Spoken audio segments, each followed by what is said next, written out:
दोस्तों, अगर आप बिहार में सरकारी शिक्षक बनना चाहते हैं और बीपीएससी शिक्षक भर्ती परीक्षा की तैयारी कर रहे हैं तो वीडियो के अंत तक बने रहेगा, क्योंकि मैं आपके लिए वो प्रश्न लेकर आया हूं जो बीपीएससी का फेवरेट है और हाल फिलहाल में किस तरीके से पूछे जाते हैं। चलिए देखते हैं। यहाँ पे देखिए, बीपीएससी का पहला जो फेवरेट प्रश्न है, कह रहे कि भारतीय प्रशासन में विभाजन प्रणाली किससे संबंधित है। तो आप सभी जानते हैं कि वो नीति और कार्यान्वयन से संबंधित है। अभी देखिए, हाल ही में बीपीएससी 2022 में इस क्वेश्चन को पूछा है। और देख लेते हैं जो बीपीएससी का फेवरेट है, निम्न में से कौन सी संसदीय समिति कार्यपालिका को नियम और विनिमय बनाने के लिए प्रत्यायोजित शक्ति से संबंधित है। वो हो जाएगा हमारा ऑप्शन बी, यानी कि अधीनस्थ और विधान पर समिति। ठीक है, चलिए अगला प्रश्न देख लेते हैं जो कि अभी हाल ही में पूछा है बीपीएससी ने।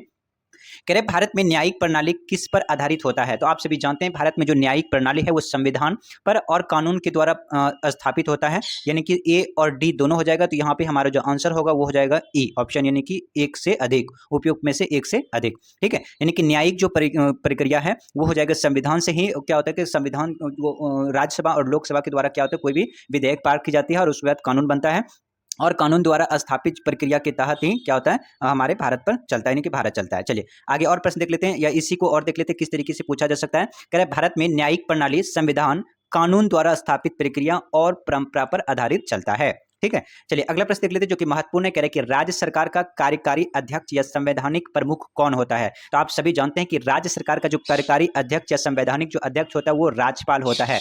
ठीक है, मुख्यमंत्री नहीं होता है। चलिए और देख लेते हैं कि किस तरीके के क्वेश्चंस पुट अप कर सकता है बीपीएससी। देखिए, कह रहे कि संविधान के अनुच्छेद 154 क्लोज ए के अनुसार राज्य की कार्यपालिका की जो शक्ति होगा वो राज्यपाल में निहित होगी, यानी कि किसी भी राज्य का जो प्रमुख होगा वो कौन होगा, राज्यपाल होगा, ना कि मुख्यमंत्री होगा। वो किसके तहत, वो आर्टिकल 154 के तहत। ठीक है, 154 को याद रखेगा, जिसका प्रयोग वह इस संविधान के अनुसार स्वयं यानी कि खुद करेगा या फिर अपने अधीनस्थ यानी कि जो वो खुद अपॉइंटमेंट करता है उसके द्वारा किया जाता है। तो इस पॉइंट को याद रखिएगा। चलिए इसको देख लेते हैं जो कि अभी बीपीएससी का फेवरेट है। कह रहे कि किस राज्य का राज्यपाल नियुक्त किया जाता है, किसी राज्य का राज्यपाल नियुक्त किया जाता है। ठीक है, तो देखिए जब भी किसी राज्य का जो राज्यपाल होता है वो नियुक्ति कौन करता है, तो वो करता है राष्ट्रपति। ठीक है, यानी कि अपॉइंटमेंट की बात करें, नियुक्ति की बात करें तो राष्ट्रपति करता है। लेकिन पूछे कि राज्य किसी राज्य के राज्यपाल को शपथ कौन दिलाता है, तो शपथ दिलाता है जिस राज्य का राज्यपाल नियुक्ति की जाती है उस राज्य के मुख्य न्यायाधीश, यानी कि उस राज्य के उच्च न्यायालय के मुख्य न्यायाधीश क्या करता है, शपथ दिलाता है। लेकिन अपॉइंटमेंट कौन करता है, तो राष्ट्रपति ही करता है। इस पॉइंट को आप याद रखिएगा।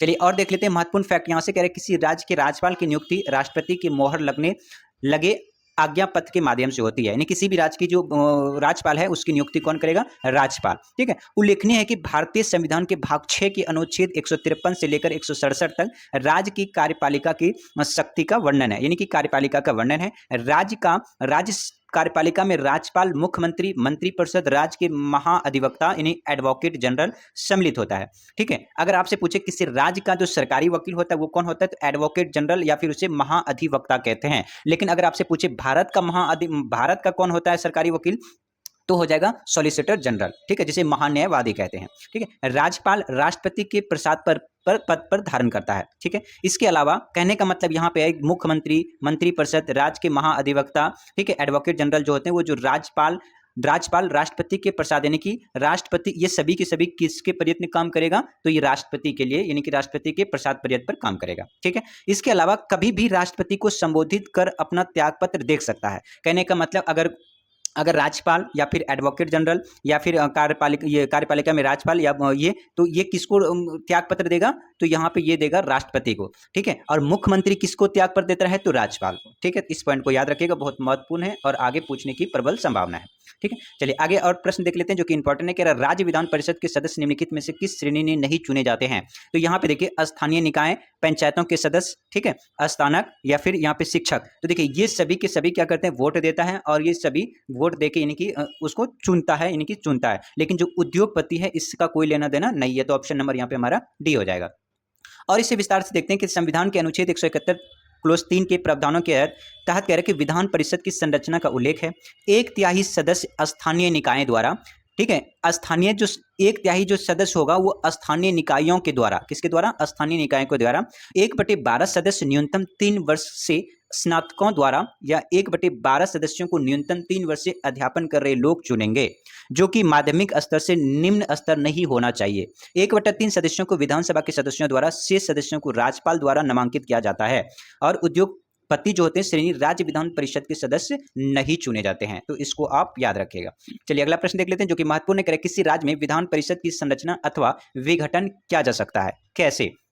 तो आप सभी जानते हैं कि जो राज्य में विधानसभा या परिषद की संरचना या विघटन है वो क्या करते हैं, केंद्रीय संसद के द्वारा ही किया जाता है। ठीक है, इस पॉइंट को आप याद रखिएगा। चलिए और क्या क्या क्वेश्चंस बन सकते हैं उसको देख लेते हैं। यानी कि अनुच्छेद 169 क्लोज 1 के अनुसार किसी राज्य में विधान परिषद की संरचना या विघटन का अधिकार किसके पास है, तो संसद के पास है। संसद ऐसा तब कर सकता है जब ऐसा प्रस्ताव राज्य या विधानसभा के कुल सदस्य की संख्या के बहुमत द्वारा उपस्थित या मतदान करने वाले सदस्यों की संख्या के कम से कम कितना बहुमत होना चाहिए, 2/3 ये होना या बहुमत द्वारा पारित होना चाहिए। ठीक है, तभी विघटन कर सकते हैं। तो इस पॉइंट को याद रखिएगा। दोस्तों अगर अभी तक आपने चैनल को सब्सक्राइब नहीं किया तो चैनल को सब्सक्राइब जरूर कर लीजिएगा। भारत के संविधान का कौन सा अनुच्छेद भारतीय निर्वाचन आयोग की स्थापना से संबंधित है? तो आप सभी जानते हैं कि वो है आर्टिकल 324, जो कि क्या बताता है, भारतीय निर्वाचन आयोग ने इलेक्शन कमीशन, क्या इलेक्शन कमीशन। ठीक है, इस पॉइंट को याद रखिएगा, पेपर में पूछा जाता है। अगर 148 पूछे तो वो हो जाएगा CAG कैग। ठीक है, ये कैग। चलिए आगे और देख लेते हैं। अगला प्रश्न है यहाँ पे देखिए क्या, भारतीय संविधान के अनुच्छेद 324 के तहत संसद एवं राज्य विधानमंडलों तथा राष्ट्रपति उपराष्ट्रपति पदों की निर्वाचन के लिए निर्वाचन नामावली तैयार कराने, ठीक है, और इन निर्वाचनों के संचालन का अध्यक्षण निर्देशन नियंत्रण करने के लिए निर्वाचन आयोग का प्रावधान किया गया है। किस पे, आर्टिकल 324 पे। ठीक, चलिए आगे प्रश्न देख लेते हैं। देखिए बीपीएससी हाल ही में से पूछा है, क्या पूछा है, भारत में यदि एक राज्य का चुनाव लागू किया जाए तो भारतीय संविधान के किस अनुच्छेद में संशोधन की आवश्यकता होगी? कहने का मतलब है यदि भारत में एक राज्य एक चुनाव, वन नेशन वन इलेक्शन, ठीक है, आप सभी जानते हैं कि अभी चर्चा चल रहा है कि वन नेशन वन इलेक्शन, यानी कि भारत में पूरे भारत में एक ही बार चुनाव हो जाए, तो उसमें देखिए क्या क्या करना पड़ेगा। तो उसमें देखिए आर्टिकल जो है 83 में भी संशोधन करना पड़ेगा, आर्टिकल 356 में भी करना पड़ेगा, ठीक है, और आर्टिकल 172, ये तीनों में करना पड़ेगा। तो यहाँ पे आंसर पूछा है किसमें हो जाएगा, तो यहाँ से उपयुक्त में से एक से अधिक हो जाएगा। ऑप्शन नंबर हमारा हो जाएगा ए। अब देख लेते हैं कि ये सारे किस किस से संबंधित है। तो यहाँ पे देखिए कह रहे कि एक राज्य एक चुनाव यानी वन नेशन वन इलेक्शन लागू किया जाता है। भारतीय संविधान के अनुच्छेद 83 जो है संसद के सदनों की अवधि यानी कि ड्यूरेशन ऑफ पार्लियामेंट, अनुच्छेद 172 राज्यों के विधानमंडलों की अवधि, 85 में है संसद के सत्र सत्रावासन और विघटन, अनुच्छेद 174 राज्यों के विधानमंडल के सत्र या सत्रावासन और विघटन, अनुच्छेद 356 राज्यों में संवैधानिक तंत्र की विफलता, अनुच्छेद, ठीक है, अनुच्छेद संशोधन करना पड़ेगा। यानी कि इन आर्टिकलों में संशोधन करना पड़ेगा यदि एक राज्य एक चुनाव लागू किया जाता है तो। बाकी इसमें एक मोस्ट इंपॉर्टेंट आर्टिकल ये आया 356, तो इसको याद रखिएगा। वैसे मैंने आपको 3 आर्टिकल बताया है। कौन से, एक आर्टिकल 352, ठीक है, जो कि क्या है, राष्ट्रीय आपात से संबंधित है, जिसमें कि अगर युद्ध, गृह युद्ध या फिर कोई समस्या होती है या आक्रमण होता है तो उस स्थिति में आर्टिकल 352 के तहत राष्ट्रपति क्या कर सकता है, राष्ट्रीय आपात की घोषणा कर सकता है। एक आर्टिकल मैंने आपको बताया 356 में होता है ये कि यदि किसी राज्य में वहाँ का विधानसभा चुनाव या भंग हो जाता है या मुख्यमंत्री इस्तीफा दे देता है तो उस स्थिति में वहाँ पर उस राज्य में राष्ट्रपति शासन लागू कर दिया जाता है आर्टिकल 356 के तहत। एक है आर्टिकल 360, इसको भी मैंने बताया था, यदि भारत के किसी भी भूभाग में फाइनेंशियल यानी कि वित्तीय संकट पैदा होती है तो उस स्थिति में राष्ट्रपति क्या करेगा, राष्ट्रपति उस स्थिति में ये करेंगे कि आर्टिकल 360 के तहत वहां पर वित्तीय आपात की घोषणा कर देगा। तो आपको 3 बातें ये याद रखना है, क्या क्या, 352 में राष्ट्रीय आपात है, 356 में क्या है, राष्ट्रपति शासन है और 360 में वित्तीय आपात है। ठीक है, चलिए आगे यहाँ पे देख लेते हैं और इंपॉर्टेंट क्वेश्चन है जो कि यहाँ पे देखिए, निम्नलिखित में से कौन सा विषय समवर्ती सूची में है? तो आप सभी जानते हैं कि जो समवर्ती सूची में है वो है शिक्षा, बाकी ये नहीं है। ठीक है, चलिए और देख लेते हैं विस्तार से इसको कि क्या क्वेश्चन इसमें बन सकता है। कह रहे कि भारतीय संविधान में संघीय ढांचे मजबूती प्रदान करने के लिए विषयों को केंद्र और राज्यों के लिए निश्चित कर दिया गया है। ठीक है, निश्चित कर दिया गया है।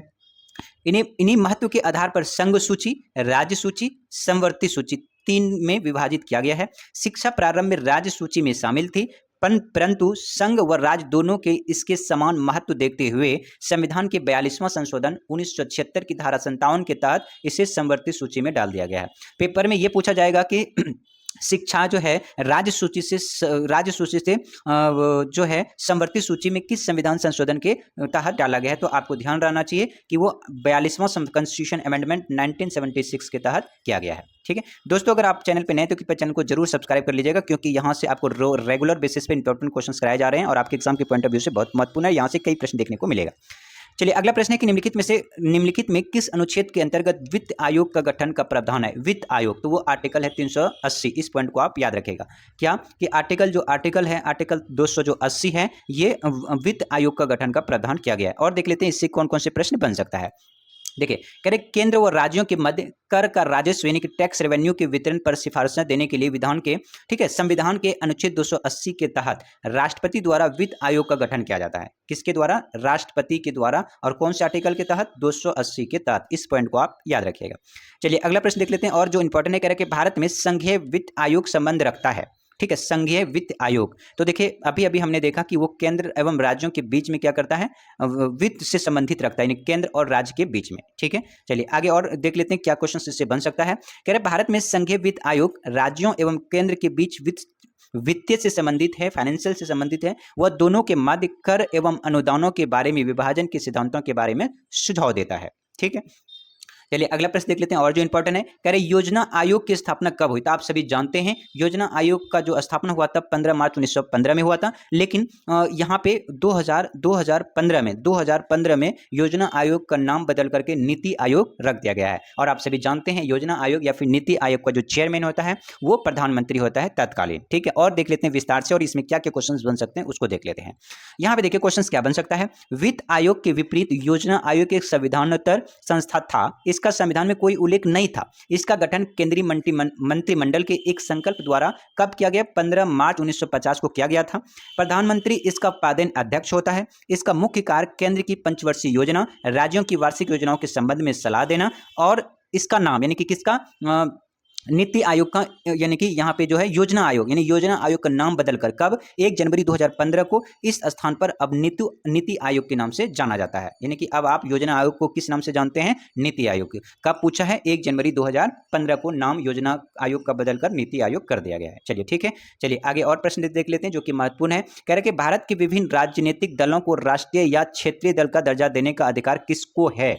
ठीक है, तो आप सभी जानते हैं वो क्षेत्रीय हो या फिर राष्ट्रीय दल हो, ये जो अधिकार है किसको होता है? तो चुनाव आयोग को होता है। आप बताइए कि हाल ही में किस पार्टी को राष्ट्रीय पार्टी घोषित किया गया है, यानी कि दर्जा दिया गया है? तो आप अभी कमेंट बॉक्स में बताइएगा। ठीक है, चलिए अगला यहाँ पे देखिए क्या है। तो यहाँ पे देखिए निम्नलिखित में से किस वर्ष सरकारिया, देखिए करें निम्न में से किस वर्ष सरकारिया आयोग जिससे केंद्र राज्य संबंधों में परिवर्तन की संतुति का अधिकार दिया गया था, ने अपना प्रतिवेदन जमा किया था? ठीक है, तो आप सभी जानते हैं वो हो जाएगा कौन सा? 1987। ठीक है, सरकारिया आयोग। आपसे पूछा जाएगा कि सरकारिया आयोग किससे संबंधित है? तो केंद्र राज्य संबंधों में परिवर्तन की संस्तुति का अधिकार है, यानी कि राज्य, केंद्र और राज्य से संबंधित है संबंधों के लिए। ठीक है, क्या यहाँ पे ऑप्शन नंबर डी हो जाएगा। ठीक है, चलिए ठीक है, अभी हाल ही में आम आदमी पार्टी को राष्ट्रीय पार्टी की दर्जा मिला है, याद रखिएगा। ठीक है, सरकारिया आयोग केंद्र राज्य संबंधों की समीक्षा के लिए गठित किया गया है। याद रखिएगा क्या? सरकारिया जो आयोग है ये केंद्र राज्य संबंधों की समीक्षा के लिए गठित किया गया था। 27 अक्टूबर 1987 को आधिकारिक तौर पर अपना प्रतिवेदन जमा किया। गौरतलब है कि वर्ष 1983 में केंद्र सरकार के सर्वोच्च न्यायालय के सेवानिवृत्त न्यायाधीश RS सरकारिया आयोग की अध्यक्षता में एक 3 सदस्यीय आयोग गठन किया गया था। आयोग ने केंद्र सरकार संबंधों के सुधार की दिशा में 247 सिफारिशें प्रस्तुत की थी। ठीक है, इस पॉइंट को आप याद रखिएगा, यहाँ से क्वेश्चन बन सकता है। चलिए अगला प्रश्न यहाँ पे देखिए, पंचायत के चुनाव कराने हेतु निर्णय किसके द्वारा है? तो यहाँ देखिए पंचायत के चुनाव है, तो पंचायत के चुनाव है तो केंद्र सरकार किसका कोई मतलब नहीं, यहाँ पे होगा हमारा राज्य सरकार। ठीक है, चलिए और क्या बन सकता है क्वेश्चन वहाँ यहाँ पे और देख लेते हैं। कह रहे कि पंचायतों के संविधान की 7वीं अनुसूची में राज्य की सूची की प्रविष्टि 5 में विषय माना गया है। संविधान के अनुच्छेद 40 में पंचायतों के संबंध में राज्यों को कानून बनाने का अधिकार है। किसको? राज्यों को। किस अनुच्छेद के तहत? संविधान के अनुच्छेद 40 के तहत। ठीक है, इस प्रकार पंचायत राज्य सरकार का विषय है। पंचायत जो है किसका है? राज्य सरकार का विषय है। और इसके गठन तथा चुनाव कराने की जो अधिकार है किसको होगा? तो राज्य को ही होगा। चलिए अगला प्रश्न देख लेते हैं। कह रहे कि पंचायती राज संस्थाओं को 29 कार्यों की सूची किस अनुच्छेद के तहत दी गई थी? तो वो आप याद रख लीजिएगा, जी फॉर गर्ल यानी कि अनुच्छेद 243 जी के तहत। ठीक है, और विस्तार से जानना चाहेंगे तो यहाँ पे देख लेते हैं। कह रहे कि पंचायती राज संस्थानों को 29 कार्यों की सूची अनुच्छेद 243 जी के अंतर दी गई है। अनुच्छेद 243 जी 243 के अनुसार पंचायतों को आर्थिक विकास, सामाजिक न्याय के लिए योजनाएं तैयार करने, आर्थिक विकास और सामाजिक न्याय ऐसी योजनाओं को उन्हें सौंपी जाए जिनके अंतर्गत वो योजनाएं भी हैं। 11वीं अनुसूची में सूचीबद्ध विषयों के संबंध में कार्यान्वित करने का उत्तरदायित्व सौंपा गया है। और 11वीं अनुसूची 73वां संविधान संशोधन अधिनियम के द्वारा 1992 द्वारा संविधान में जोड़ा गया। इसमें पंचायती से संबंधित 29 कार्यसूची वर्णित है। पेपर में यहां से क्वेश्चन ज्यादा पूछा जाता है कि 73वां संविधान संशोधन किससे संबंधित है? तो वो क्या होगा? पंचायती राज से संबंधित है। इसके अलावा यहाँ पे पूछा जाता है 73वां संविधान संशोधन किस अनुसूची में जोड़ा गया है? तो 11वीं अनुसूची में। यहां से पूछा जाता है कि 11वीं अनुसूची में टोटल कितने विषय है? तो 29 है। तो यहां से कई सारे क्वेश्चंस बनते हैं, इसलिए इस पॉइंट को आप याद रखिएगा। ठीक है, चलिए आगे और प्रश्न देख लेते हैं जो कि महत्वपूर्ण है। कह रहे निम्नलिखित में से क्या संविधान की 11वीं अनुसूची में शामिल नहीं है? तो आप सभी जानते हैं, यहाँ पे देखिए पुस्तकालय है, ईंधन चारा है, तकनीकी प्रशिक्षण है, लेकिन जो है ग्रामीण खेल इसमें सम्मिलित नहीं है। तो आंसर हमारा क्या हो जाएगा? सी हो जाएगा। ठीक है, चलिए आगे और देख लेते हैं क्या इसमें क्वेश्चंस बन सकता है। संविधान की 11वीं अनुसूची में पंचायत का उल्लेख है, जिसमें 29 विषय अभी अभी हमने देखा। पुस्तकालय, ईंधन चारा, तकनीकी प्रशिक्षण, व्यावसायिक शिक्षा, पेयजल, ग्रामीण आवासन, लघु वन उपज, मत्स्य उद्योग आदि विषय में शामिल है, परंतु ग्रामीण खेल उल्लेख 11वीं सूची में नहीं है। इस पॉइंट को आप याद रखिएगा, बहुत वेरी वेरी इंपॉर्टेंट है। दोस्तों अगर अभी तक आपने चैनल को सब्सक्राइब नहीं किया तो चैनल को सब्सक्राइब जरूर कर लीजिएगा और अपने दोस्तों को बीच भी शेयर करिएगा। कह रहे निम्नलिखित में से किसका निर्माण पंचायती राज व्यवस्था के तहत हुआ है? तो आप सभी जानते हैं पंचायती राज निर्माण के तहत देखिए क्या है, तो वो हुआ है हमारा ग्राम पंचायत। ठीक है, पंचायती राज का व्यवस्था किसके तहत हुआ है? ग्राम पंचायत। ये खाप पंचायत वगैरह हरियाणा में इसका कोई भी कानूनी तरीका से नहीं है। जन पंचायत, जाति पंचायत, है ऑप्शन नंबर सी हो जाएगा। चलिए अगला प्रश्न देख लेते हैं। अगला और किस क्या क्या प्रश्न बन सकता है इससे देखते हैं। पंचायती राज लोकतांत्रिक विकेंद्रीकरण की व्यवस्था है। देखिए एक है विकेंद्रीकरण। विकेंद्रीकरण का मतलब होता है कि सतत छोटे छोटे टुकड़ों में, यानी कि लोगों के द्वारा जनता में अधिकार को दे देना। और केंद्रीकरण का मतलब होता है कि सभी का मतलब कि सभी पूरे राज्यों का जो सत्ता होगा, यानी कि जो शक्ति होगा वो केंद्र के पास होगा। लेकिन विकेंद्रीकरण में क्या होगा, जैसे छोटे छोटे क्या है, विधानसभा बना दिया और उसके बाद जैसे विधान परिषद बना दिया, ठीक है, पंचायत बना दिया, पंचायत समिति, मुखिया, यानी कि छोटे छोटे स्तरों पर क्या हुआ, बांट दिया। ठीक है, उसी को कहते हैं लोकतांत्रिक विकेंद्रीकरण। कह रहे कि किसमें है? भाग 9 के अंतर्गत अनुच्छेद 243 से 243 न के पंचायत से संविधान प्रावधानों का उल्लेख है। वर्ष 1957 में बलवंत राय मेहता समिति द्वारा रिपोर्ट में, पेपर में ये पूछा जाएगा कि बलवंत राय मेहता समिति किससे संबंधित है? तो आप याद रखिएगा वो है पंचायती राज से संबंधित, पंचायत से संबंधित बलवंत राय समिति। पूछेगा कब गठन हुआ? तो 1957 में। लोकतांत्रिक विकेंद्रीकरण की योजना प्रस्तुत की गई। त्रिस्तरीय पंचायती राज पद्धति की सिफारिश की गई, यानी कि बलवंत राय मेहता समिति ने ही बोला कि त्रिस्तरीय पंचायती राज होना चाहिए। इन्होंने रिपोर्ट पेश किया। गांव स्तर पर ग्राम पंचायत, ब्लॉक स्तर पर पंचायत समिति और जिला स्तर पर जिला परिषद। क्या बोला? त्रिस्तरीय होना चाहिए। कौन बोला? बलवंत राय मेहता समिति ने। कब बोला? 1957 में। ठीक है, इस सिफारिश को स्वीकार कर 2 अक्टूबर 1959 यानी 2 अक्टूबर 1959 को नागौर में, कहाँ है? नागौर जिला है राजस्थान का, पंचायती राज व्यवस्था का उद्घाटन पंडित जवाहरलाल नेहरू के द्वारा किया गया। गौरतलब है कि 73वां संविधान संशोधन 1992 में पंचायती राज संस्थाओं को संवैधानिक दर्जा प्राप्त हुआ था। ठीक है, इस पॉइंट को याद रखिएगा और इस स्लाइड से बहुत सारे क्वेश्चन बन सकते हैं। क्या क्या देखिए कि सबसे पहले पंचायती राज व्यवस्था किस राज्य में लागू हुआ? तो राजस्थान में। ठीक है, कहेगा कौन सा जिला में? तो नागौर जिला। किसने किया? तो जवाहरलाल नेहरू। कब किया? तो 2 अक्टूबर 1959 को। ठीक है, कौन से संविधान संशोधन के तहत? तो 73वां संविधान संशोधन। कब? तो 1992 में 73वां संविधान संशोधन हुआ। तो इस स्लाइड से कई सारे प्रश्न बन सकते हैं, इसलिए आप इस पॉइंट को आप याद रखिएगा और वेरी वेरी इंपॉर्टेंट कर लीजिएगा। चलिए आगे प्रश्न और देख लेते हैं। कह रहे निम्नलिखित में से कौन सा अनुच्छेद पंचायत के गठन के लिए राज्य सरकारों को निर्देश देता है? देखिए तो यहाँ पे जो अनुच्छेद 40 है, ये क्या करता है कि जो अनुच्छेद है पंचायत गठन के लिए राज्य सरकारों को निर्देश देता है, आर्टिकल 40। और देख लेते हैं जो महत्वपूर्ण प्रश्न करें कि भारतीय संविधान के निम्नलिखित अनुच्छेदों में कौन सा अनुच्छेद राज्य की सरकारों को ग्राम पंचायतों को संगठित करने का आदेश देता है? तो अभी अभी हमने जाना वो कौन सा है? Article number 40। ठीक है, चलिए अगला प्रश्न देख लेते हैं जो कि महत्वपूर्ण है। कह रहे कि सफलतापूर्वक कार्य हेतु पंचायती राज को पूरे सहयोग की जरूरत पड़ती है। ठीक है, किसका जो मतलब कि सफलतापूर्वक कार्य हेतु पंचायती राज को पूरे सहयोग की जरूरत पड़ेगी? तो देखिए स्थानीय जनता की सहयोग पड़ती है। स्थानीय जनता सहयोग नहीं देगी तो पंचायती राज नहीं चल पाएगा। चलिए अगला प्रश्न देख लेते हैं और या फिर देख लेते हैं क्या और प्रश्न यहाँ से पूछ सकते हैं। पंचायती राज को सफलतापूर्वक कार्य करने के लिए स्थानीय जनता के पूर्ण सहयोग की आवश्यकता होती है। बिना जन भागीदारी के पंचायती राज का स्वप्न साकार नहीं हो सकता है, यानी कि सपना साकार नहीं हो सकता है बिना जनता की भागीदारी से। ठीक है, भारत में पंचायती राज प्रतिनिधित्व करता है, कौन करेगा? तो देखिए शक्तियों का विकेंद्रीकरण। जी हाँ, अभी बताया बलवंत राय मेहता समिति 1957 में, और 73वां संशोधन के तहत उन्होंने क्या कहा कि 3 त्रिस्तरीय होना चाहिए। त्रिस्तरीय कौन कौन सा था? एक तो ब्लॉक स्तर पे होना चाहिए, कौन से?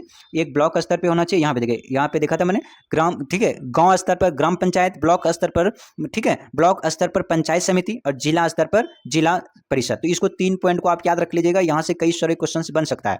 ठीक है, यहाँ से पूछा जाएगा, बताइए जिला स्तर पर क्या होता है? तो जिला स्तर पे होता है जिला परिषद। ठीक है, और आपसे पूछा गया ब्लॉक स्तर पे क्या होगा? पंचायत समिति। ब्लॉक स्तर पर पंचायत समिति, और ग्राम स्तर पर क्या होगा? ग्राम पंचायत। इस तीनों पॉइंट को याद रखिएगा। ठीक है, चलिए और यहाँ पे देख लेते हैं तो यहाँ पे देखिए क्या था, भारत में पंचायती राज प्रतिनिधित्व कौन करता है, तो यहाँ पे तीनों ही कौन कौन, देखिए शक्तियों का विकेंद्रीकरण, जी हाँ शक्तियों का बंटवारा किया गया है ब्लॉक स्तर पर, ठीक है, और उसके बाद जिला स्तर पर और गांव स्तर पर। लोगों की हिस्सेदारी तो होना ही चाहिए, बिल्कुल लोगों की हिस्सेदारी नहीं चलेगा तो ये ये पंचायती राज चल ही नहीं पाएगा, पंचायती व्यवस्था चल नहीं पाएगा।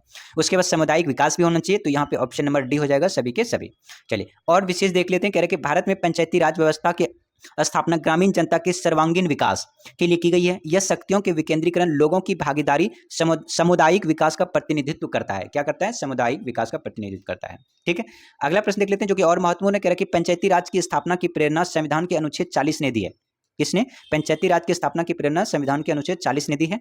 यह चलकर 73वां संविधान संशोधन 1992 के, ठीक है, माध्यम से इसे स्वशासन की इकाई में गठित करने का व्यवस्थित प्रयास किए गए हैं। ठीक है, तो यहां से क्वेश्चन बन सकता है। चलिए आगे और देख लेते हैं जो कि बीपीएससी का फेवरेट प्रश्न क्या है, कह रहे कि जिस समिति के सिफारिश पर भारत में पंचायती राज की स्थापना की गई है उसका अध्यक्ष कौन था। तो आप सभी जानते हैं उसका अध्यक्ष बलवंत राय मेहता था। कब, 1957 में। और क्या प्रश्न बन सकते हैं जो महत्वपूर्ण, देखिए पंचायती राज की अनुशंसा के लिए 1957 में एक समिति की गठन की गई जिसका अध्यक्ष बलवंत राय मेहता। और इसका उद्देश्य क्या था, इसका उद्देश्य ग्रामवासियों में शक्ति का विकेंद्रीकरण। मेहता ने पंचायतों की त्रिस्तरीय ढांचों की सिफारिश की कि 1977 में अशोक मेहता समिति की गठन की गई। 1978 में प्रस्तुत रिपोर्ट में 2 स्तरीय पंचायत की सिफारिश की गई। 1985 में जेवी के राव समिति का गठन किया गया और 1986 में LS सिंघवी समिति बनी और 1988 में PK धूंग समिति का गठन किया गया। SM सिंघवी समिति के ने पंचायतों को संवैधानिकता का दर्जा देने की सिफारिश की। ठीक है, बहुत सारी कमेटी बनी, लेकिन जो यहाँ पे इंपॉर्टेंट याद रखना है, बलवंत राय मेहता कमेटी। चलिए आगे और देख लेते हैं कि भारत में पंचायती राज की अनुशंसा के लिए बनी समिति के अध्यक्ष, कह रहे कि भारत में पंचायती राज की अनुशंसा के लिए बनी समिति के अध्यक्ष, तो वो अभी अभी हमने देखा कौन सा था, बलवंत राय मेहता। ठीक है, चलिए आगे और देख लेते हैं महत्वपूर्ण पॉइंट क्या है, कह रहे संविधान के अनुच्छेद 40 में राज्यों को पंचायतों के गठन करने का निर्देश दिया गया और 1957 में बलवंत राय मेहता समिति ने त्रिस्तरीय पंचायतों के गठन करने की सिफारिश की और इनकी सिफारिश के आधार पर पंडित जवाहरलाल नेहरू ने 2 अक्टूबर 1959 को राजस्थान के नागौर जिले में पंचायती राज का उद्घाटन किया। तत्पश्चात इसके बाद आंध्र प्रदेश ने भी इस व्यवस्था को अपने यहाँ लागू कर पंचायती राज प्रणाली लागू करने वाला दूसरा राज्य बन गया। तो यहाँ पे मोस्ट इंपॉर्टेंट प्रश्न क्या बन जाता है कि पहला राज्य तो सभी को याद है राजस्थान, लेकिन यहाँ पे कई बार आपको ये पूछ लेगा कि पंचायती राज को लागू करने वाला दूसरा राज्य कौन सा है, तो हो जाएगा आंध्र प्रदेश। फर्स्ट नंबर पे राजस्थान है, यानी कि पहले राजस्थान है, दूसरे नंबर पे आंध्र प्रदेश है। ठीक है दोस्तों, अगर अभी तक आपने चैनल को सब्सक्राइब नहीं किया तो चैनल को सब्सक्राइब जरूर कर लीजिएगा और वीडियो को लाइक कर दीजिएगा। चलिए आगे देख लेते हैं, पंचायती राज सर्वप्रथम प्रतिवर्तित किया गया, तो सर्वप्रथम पूछ रहा है, तो यहाँ पे देखिए सर्वप्रथम तो राजस्थान है और दूसरे नंबर पे कौन सा हो जाएगा, आंध्र प्रदेश। ठीक है, चलिए अगला प्रश्न और देख लेते हैं जो कि महत्वपूर्ण कह रहा है, निम्नलिखित में से किस कमेटी या आयोग ने न्याय पंचायत बनाने की सिफारिश की थी। ठीक है, तो आप सभी जानते हैं वो हो जाएगा कौन सी, क्या पूछा, न्याय पंचायत बनाने की सिफारिश, तो वो किया था कौन, अशोक मेहता कमेटी ने। ठीक है, चलिए यहाँ और देख लेते हैं अशोक मेहता कमेटी के बारे में, कह रहे कि अशोक मेहता समिति का गठन 1977 में जनता पार्टी की सरकार ने पंचायती राज व्यवस्था में सुधार हेतु किया था, जिसने अगस्त 1978 में अपनी रिपोर्ट पेश की। उन्होंने न्याय पंचायत को विकास पंचायत से अलग रखने की सिफारिश की। इसका सभापति एक योग्य न्यायाधीश को नियुक्त करने की सिफारिश भी इन्होंने किया। ठीक है, चलिए आगे और प्रश्न देख लेते हैं जो कि महत्वपूर्ण, कह रहे कि निम्नलिखित में से कौन सा कार्य स्थानीय स्वशासन के अधिकार क्षेत्र में नहीं आता है। तो आप सभी जानते हैं यहाँ पे देखिए क्या है कि सार्वजनिक स्वास्थ्य आता है, स्वच्छता भी आता है, जन उपयोगी सेवा भी आता है, लेकिन सार्वजनिक अनुशासन का रख रखाव नहीं आता है, तो ऑप्शन नंबर हो जाएगा डी। तो ये किसके अंदर आता है, तो ये कार्यपालिका के अंदर आता है, सार्वजनिक अनुशासन का रख रखाव। ठीक है, तो आंसर हो जाएगा हमारा कौन सा, ऑप्शन नंबर डी हो जाएगा। चलिए यहाँ देख लेते हैं क्या है, कह रहे कि स्थानीय स्वशासन के अधिकार क्षेत्र में सार्वजनिक स्वास्थ्य, स्वच्छता, ठीक है, जनोपयोगी सेवा आते हैं, किंतु सार्वजनिक अनुशासन का रख रखाव नहीं आता है। सार्वजनिक अनुशासन का रख रखाव कार्यपालिका के क्षेत्र में आता है। ठीक है, इस पॉइंट को याद रखिएगा। अगला प्रश्न है जो कि महत्वपूर्ण है, कह रहा है कि किस राज्य में पंचायत व्यवस्था नहीं है। तो देखिए यहाँ पे देखिए नागालैंड में नहीं है, ठीक है, मेघालय में भी नहीं है, मिजोरम भी नहीं है, तो यानी कि यहाँ पे उपयुक्त में से एक से अधिक आंसर हो जाएगा, ऑप्शन नंबर क्या हो जाएगा, ई हो जाएगा। चलिए आगे यहाँ पे देख लीजिए और जो महत्वपूर्ण है, करके भारतीय संविधान के अनुच्छेद 343 ड के खंड 2 के अनुसार पंचायत समिति का प्रावधान नागालैंड, मेघालय, मिजोरम राज्य तथा मणिपुर राज्य के ऐसे पर्वतीय क्षेत्रों में जहां परिषदें विद्यमान है लागू नहीं होता है। ठीक है, इसलिए आप आंसर क्या हो जाएगा वहां पे ई। चलिए आगे यहाँ पे देखिएगा पंचायती राज प्रणाली किस सूची में है, तो आप सभी जानते हैं कि पंचायती राज प्रणाली जो है वो किस सूची में है, तो राज्य सूची में है, ऑप्शन नंबर बी हो जाएगा। और देख लेते हैं जो कि महत्वपूर्ण यहाँ क्या क्वेश्चन बन सकता है, कह रहे भारतीय संविधान की 7वीं अनुसूची में 3 अनुसूचियां दी गई है। कौन कौन से? संघ सूची, राज्य सूची, संवर्ती सूची। पंचायती राज प्रणाली राज्य सूची का विषय है और इस राज्य सूची की प्रविष्टि में 5 भाग का विषय है। ठीक है, चलिए अगला प्रश्न देख लेते हैं जो कि इंपॉर्टेंट है। कह रहे किन राज्यों ने पंचायती राज संस्थानों को में स्त्रियों को 50% आरक्षण का वैध दिया है? किसमें? पंचायती राज संस्थाओं में। तो वो देखिए किस किस में हो जाएगा। तो यहाँ पे देखिए बिहार में भी दिया है, ठीक है, बिहार में भी दिया है, उत्तराखंड में भी दिया है, मध्य प्रदेश में दिया है और हिमाचल प्रदेश में दिया है, यानी कि चारों राज्य में दिया है। तो ऑप्शन नंबर हमारा हो जाएगा डी। चलिए और देख लेते हैं महत्वपूर्ण। कह रहे बिहार, उत्तराखंड, हिमाचल प्रदेश, मध्य प्रदेश राज्यों ने पंचायती राज संस्थानों में महिलाओं के आरक्षण 50% को वैध किया है।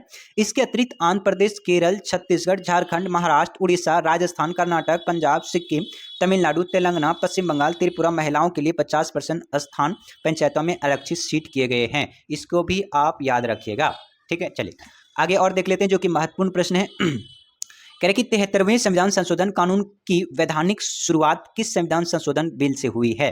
तो हो जाएगा कौन सी? 64वां संविधान संशोधन बिल से। ठीक है, और विस्तार से जान लेते हैं। कह रहे कि पंचायती राज संस्थानों को संवैधानिक दर्जा प्राप्त करने वाले 73वां संविधान संशोधन अधिनियम की वैधानिक शुरुआत मूलतः 64वें संविधान संशोधन विधेयक बिल द्वारा हुई थी। इस बिल को तत्कालीन प्रधानमंत्री राजीव गांधी ने मई 1989 में लोकसभा में प्रस्तुत किया था। हालांकि विधेयक राज्यसभा में पारित ना होने के कारण व्यपगत हो गया। तत्पश्चात 72वां संविधान संशोधन विधेयक 1991 संसद के दोनों सदनों द्वारा पारित होकर 73वां संविधान संशोधन अधिनियम 1992 के रूप में अधिनियमित हुआ। ठीक है, तो इसको ध्यान रखिएगा। अगला प्रश्न देख लीजिए, किस संवैधानिक संशोधन के द्वारा पंचायती राज संस्थानों को संविधान स्तर का प्राप्त है? तो आप वो सभी जानते हैं, वो कौन सा हो जाएगा? 73वां संविधान संशोधन जो है वो पंचायती राज संस्था को संवैधानिक दर्जा मिला है। संविधान का 73वां संशोधन संबंधित है। 73वां तो आप अभी सभी हम जानते हैं वो किससे है? वो पंचायती राज प्रणाली से संबंधित है। ऑप्शन नंबर डी हो जाएगा। अगला प्रश्न जो कि महत्वपूर्ण कह रहा है कि भारतीय संविधान में संशोधन के लिए विधेयक लाया जा सकता है कहां पे? या तो लोकसभा में या फिर राज्यसभा में। ठीक है, लेकिन वो बिल जो है कानून तभी बन पाएगा, यानी कि विधेयक जो है कानून तभी बनेगा जब राज्यसभा, लोकसभा, राज्यसभा और उसके बाद में जब राष्ट्रपति उस पर साइन कर देगा, यानी कि राष्ट्रपति उस पर साइन कर देंगे और मोहर लग जाएगा, तो वो फिर बिल क्या हो जाएगा? कानून बन जाएगा, एक्ट बन जाएगा। चलिए, करके भारतीय संविधान में संशोधन के लिए विधेयक संसद के किसी भी सदन, लोकसभा चाहे फिर राज्यसभा में लाया जा सकता है। संविधान के संशोधन की शक्ति उसकी प्रक्रिया संविधान के अनुच्छेद 368 में वर्णित है, यानी कि जो कॉन्स्टिट्यूशन को अमेंडमेंट की जो शक्ति है वो किसमें है? आर्टिकल 368 में है, यहाँ पे दिया गया है। अगला प्रश्न है जो कि यहाँ पे देख लेते हैं। कह रहे हैं कि भारतीय संविधान के लिए प्रथम संशोधन अमेंडमेंट विधेयक लाया गया कब? तो वो आया था 1951 में। ठीक है, और एक बात याद रखिएगा, प्रथम आम चुनाव भी हुआ था 1951 और 52 में। ये 2 पॉइंट को आप याद रखिएगा। ठीक है, चलिए आगे प्रश्न देख लेते हैं जो कि महत्वपूर्ण है। कि निम्नलिखित में से किस संविधान संशोधन अधिनियम को लघु संविधान संशोधन किया गया है? तो हो जाएगा 42वां संविधान संशोधन, ऑप्शन नंबर ए। और विस्तार से देखते हैं क्या क्या प्रश्न इससे बन सकता है, बहुत इंपॉर्टेंट है, देख लेते हैं। कह रहे कि 1976 में हुए 42वां संविधान संशोधन, पेपर में पूछा जाएगा कि 42वां संविधान संशोधन कब हुआ था? तो 1976 में द्वारा संविधान के बहुत सारे मौलिक प्रावधानों को बदलने की कोशिश की गई, इसलिए इसे लघु संविधान भी कहा जाता है। मोस्ट इंपॉर्टेंट क्वेश्चन है यहाँ पे कि किस कॉन्स्टिट्यूशन अमेंडमेंट को, यानी कि किस संविधान संशोधन को लघु संविधान की दर्जा दिया गया है? तो वो 42वां है। ठीक है, इस पॉइंट को आप याद रखिएगा। ठीक है, चलिए आगे और देख लेते हैं जो कि यहाँ पे महत्वपूर्ण है। यहाँ पे देखिए तो कह रहे कि देखिए 42वां संविधान संशोधन का मुख्य उद्देश्य क्या था? उच्च न्यायालय द्वारा 1973 में केशवानंद भारती मामले में दिए गए निर्णयों से उत्पन्न कठिनाई को दूर करना, जिसमें संसद की संविधान संशोधन की शक्तियों को मामले में निर्मित संविधान के आधारभूत ढांचे को संशोधन करने से रोका गया था। इस पॉइंट को आप याद रखिएगा, यहाँ से क्वेश्चन जरूर बन सकता है। क्या कि किस संविधान संशोधन को मिनी कॉन्स्टिट्यूशन, या फिर यहाँ पे क्या करें, संविधान द्वारा बहुत प्रावधान बदलने की कोशिश की, इसलिए इसे क्या कहते हैं? मिनी कॉन्स्टिट्यूशन या फिर लघु संविधान। किस पे? 42वां संविधान संशोधन को कब हुआ था? 1976 में। ठीक है, याद रखिएगा इस पॉइंट को। चलिए आगे प्रश्न देख लेते हैं जो कि महत्वपूर्ण है। कह रहे कि पिछड़ी जाति आयोग के प्रथम सभापति कौन थे? तो ऑप्शन नंबर हो जाएगा यहाँ पे काका साहेब कालेकर। और देख लेते हैं इसके बारे में थोड़ा डिटेल। तो यहाँ पे देखिए, भारत के संविधान के अनुच्छेद 340 के तहत भारत के राष्ट्रपति को आदेश द्वारा, ठीक है, आदेश द्वारा प्रथम अखिल भारतीय पिछड़ी जाति आयोग का गठन 29 जनवरी, कब? 29 जनवरी 1953 को हुआ। इस आयोग के अध्यक्ष कौन थे? काका साहेब कालेकर। इसीलिए काका साहेब कालेकर को पिछड़ी जाति के आयोग के प्रथम सभापति बोला जाता है। ठीक है, चलिए अगला प्रश्न देख लेते हैं जो कि महत्वपूर्ण और हाल ही में बीपीएससी ने पूछा है। कह रहे कि स्वतंत्र भारत के प्रथम विधि आयोग के अध्यक्ष कौन थे? मोस्ट इंपॉर्टेंट क्वेश्चन है क्योंकि अभी हाल ही में बीपीएससी ने पूछा है। तो वो कौन से, वो थे श्री MC सीतलवाड़, या इसी को कहते हैं MC सीतलवाड़, ठीक है, इसको याद रखिएगा। और डिटेल से जानते हैं इसको। कह रहे देखिए, वर्ष 1955 में स्वतंत्र भारत के प्रथम विधि आयोग का गठन किया गया। कब? 1955 में। पूछा जाएगा कि विधि आयोग का गठन कब किया गया, तो 1955 में किया गया, ठीक है। इसका AC सीतलवाड़ या फिर इसी को सीतलवाड़ कहते हैं, प्रथम विधि आयोग का अध्यक्ष नियुक्त किया गया, ठीक है। चलिए अगला प्रश्न देख लेते हैं जो कि और महत्वपूर्ण है। कह रहा राज्य लोक सेवा आयोग का अध्यक्ष किसके द्वारा नियुक्त किया जाता है? वो राज्यपाल के द्वारा किया जाता है। किसके द्वारा? राज्यपाल। राज्य लोक सेवा आयोग, ठीक है, यानी कि जैसे कि स्टेट PCS होता है, ठीक है, उसके लिए कौन करता है? राज्यपाल। और डिटेल जानते हैं। कह रहे राज्य लोक सेवा आयोग के अध्यक्ष की नियुक्ति राज्यपाल के द्वारा की जाती है। इसे हटाने का अधिकार राष्ट्रपति को ही है। राष्ट्रपति इसी आधार पर हटा सकते हैं। किस आधार पर? कि संघ लोक सेवा आयोग अध्यक्ष सदस्यों को हटाया जाता है। किस पर? गौरतलब है कि भारतीय संविधान के भाग 14 के अनुच्छेद 315 से 323 तक राज्य लोक सेवा आयोग की स्वतंत्रता है। शक्तियों के अलावा इसके गठन, सदस्यों की नियुक्ति एवं बर्खास्त इत्यादि इत्यादि उल्लेख कहाँ है? 315 से लेकर 323 तक में, ठीक है। चलिए और देख लेते हैं जो कि महत्वपूर्ण है। कह रहे भारत में मतदान के लिए प्रयोग की जाने वाली मशीन VVPAT का संस्करण क्या है? तो वो है 3। पेपर में भी ये पूछा जाता है कि इसका फुल फॉर्म क्या है, तो इसको और डिटेल से देख लेते हैं, फिर इसको आगे।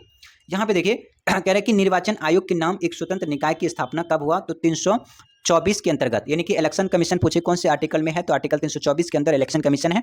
और इसमें यह कि इलेक्ट्रॉनिक वोटिंग मशीन के उपयोग से निर्वाचन प्रणाली को पारदर्शी, सरल एवं सहज बना दिया। पूछा जाएगा कि VVPAT का प्रयोग क्यों किया जाता है चुनाव कराने के लिए? तो ये क्या होता है कि एक इलेक्ट्रॉनिक मशीन होता है और इससे क्या हो जाता है, जल्दी हो जाता है, इससे जल्दी गणना भी हो जाती है। और इसमें क्या होता है कि चुनाव कराने में निर्वाचन प्रणाली में बहुत पारदर्शी आती है और बहुत सरल होता है और सहज होता है। पारदर्शी व्यवस्था की आधिकारिक पुष्टि के लिए ही क्या लगाया? VVPAT। इसका फुल फॉर्म क्या होता है? Voter verified paper audit trail. क्या? Paper verified paper audit trail. ये पेपर में पूछा जा सकता है कि VVPAT का फुल फॉर्म क्या होता है। वर्तमान समय में मतदान के लिए प्रयोग की जाने वाली जो मशीन है, VVPAT का मशीन है, वो M3 संस्करण निर्वाचन आयोग द्वारा किया जा रहा है। इस पॉइंट को आप याद रखिएगा। चलिए अगला प्रश्न है जो कि महत्वपूर्ण, इसको देख लेते हैं कि भारत के वरीयता क्रम में निम्नलिखित में से कौन से पहले आता है? ठीक है, पहले। तो यहाँ पे देखिए UPSC का अध्यक्ष, मुख्य चुनाव आयुक्त, नियंत्रण एवं महालेखा परीक्षक। तो यहाँ से तो एक नहीं दो से ये UPSC का अध्यक्ष भी होता है, मुख्य चुनाव आयुक्त भी होता है, महालेखा, तीनों ही एक ही कैटेगरी का दर्जा होता है। तो यहाँ पे उपयोग में से एक से अधिक हो जाएगा। और इसको डिटेल से देख लेते हैं।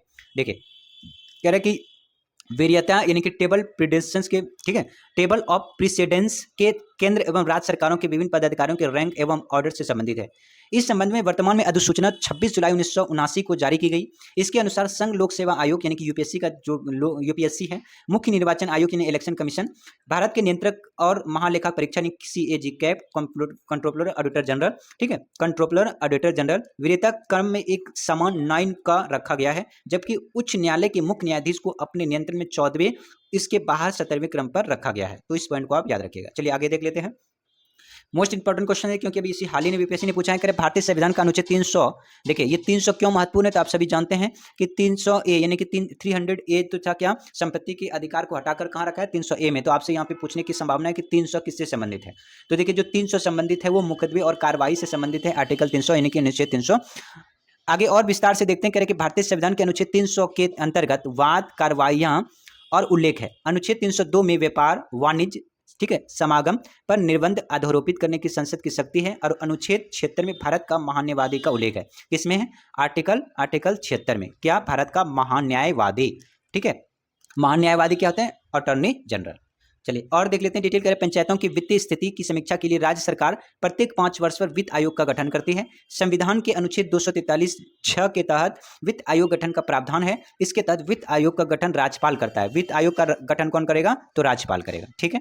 चलिए तो ये कुछ महत्वपूर्ण प्रश्न थे दोस्तों, जो ये मैं सारे प्रश्न आपको कराया। ये BPSC बार बार कहीं ना कहीं किसी से किसी एग्जाम में जरूर ये पूछा गया है। और इस चैनल पे आप नए हैं तो कृपया चैनल को सब्सक्राइब जरूर कर लीजिएगा। और यकीन मानिए यहाँ से कई प्रश्न आपको पेपर में देखने को जरूर मिलेगा। Thank you, bye bye, take care.